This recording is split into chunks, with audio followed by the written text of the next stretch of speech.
পিতলের বাসন সোনার মতো চকচকে করব বলে দেখো একটা ভিডিওতে দেখেছিলাম যে পিতলের বাসনের মধ্যে ভিনিগার, সার্ফ, একটু লবণ আর গরম জল দিলে বাসনগুলো পুরো পরিষ্কার হয়ে যায়। তো আমি দেখো এটা কিন্তু খুব গরম জল, এখন একটু ঠান্ডা হয়ে গেছে, কিছুক্ষণ আগে ভিজিয়ে রেখেছিলাম গরম জল ভিনিগার, আর ওখানে ভিডিওতে বলেছিল যে সার্ফ দেওয়াও যাবে আর শ্যাম্পুও দিলে হবে। তো আমার যেহেতু নতুন প্যাকেটে সার্ফ ছিল তাই আমি সার্ফ দিয়েছিলাম, ভিনিগার দিয়েছি, লবণ দিয়েছি আর গরম জল। তো ভিজিয়ে রেখেছি, প্রায় 5 মিনিট হয়ে গেল।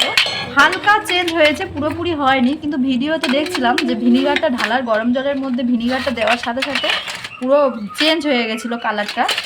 তো আমার যেমন বাসন তেমন আছে, তার মধ্যে হয়তো অল্প একটু পরিষ্কার হচ্ছে। তো আধ ঘন্টা থাক, দেখা যাক কি হয়, আদৌ পরিষ্কার হবে কিনা আমি জানি না। মনে তো হচ্ছে ঠকে গেলাম, ওরা হয়তো অন্য কিছু দিয়ে ভিনিগারের নামটা বলেছিল, আমি জানি না। তো আমি চেষ্টা করলাম, আমি তেঁতুল দিয়েই মাজি, তো হয়তো শেষে তেঁতুল দিয়ে মাজতে হবে।